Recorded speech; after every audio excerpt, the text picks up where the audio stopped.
નમસ્કાર મિત્રો. ઘણી વખત આપણા ઘર પરિવારમાં, મિત્રતામાં કે કામના સંબંધોમાં અરસપરસ નાના મોટા ઝઘડા થતા હોય છે, પરંતુ એની પાછળ કયું કારણ છે એ આપણને ઘણી વખત ખબર હોતી નથી. પરંતુ એક નાનો શબ્દ અહંકાર, ઈગો, એ બહુ મોટું કામ કરી જાય છે.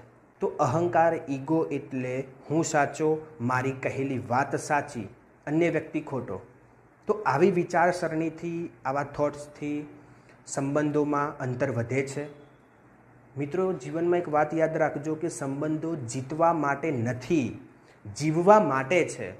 મિત્રતાની વાત કરીએ તો બે મિત્રો વચ્ચે પરસ્પર નાની નાની બાબતમાં ક્યાંક ખેંચતાણ અનુભવાય છે, ત્યારે બંને પક્ષ એમ વિચારે છે કે હું સાચો, અન્ય વ્યક્તિ ખોટો.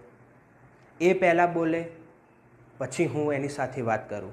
તો આવા વિચારસરણીથી બંને વચ્ચેના સંબંધોમાં અંતર વધવાનું છે.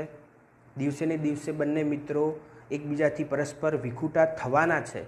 પરંતુ જો બેમાંથી એક વ્યક્તિ પહેલ કરે, એક પગલું આગળ વધે, કેમ કે માફી માગવામાં ક્યારે નબળાઈ આવી જતી નથી. માફી માગવામાં હંમેશા મોઢપણ રાખવું જોઈએ, તો જ મિત્રતા ફરીથી જીવંત થઈ શકે છે.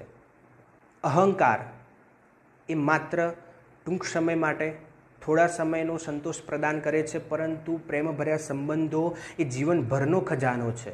સાચો બહાદુર એ નથી કે જે ચર્ચા વિચારણામાં, વાત વિવાદમાં જીતે છે, પરંતુ સાચો બહાદુર એ છે કે જે પોતાનો અહંકાર છોડે છે, અહંકાર ઉપર જીત મેળવે છે અને સાચા સંબંધોમાં જીતે છે. કારણ કે પ્રેમભર્યા સંબંધો જ અંતે તો જીવનને બળ આપે છે, સાચા જીવનના માર્ગ તરફ લઈ જાય છે અને સંબંધોમાં મીઠાશ રાખે છે.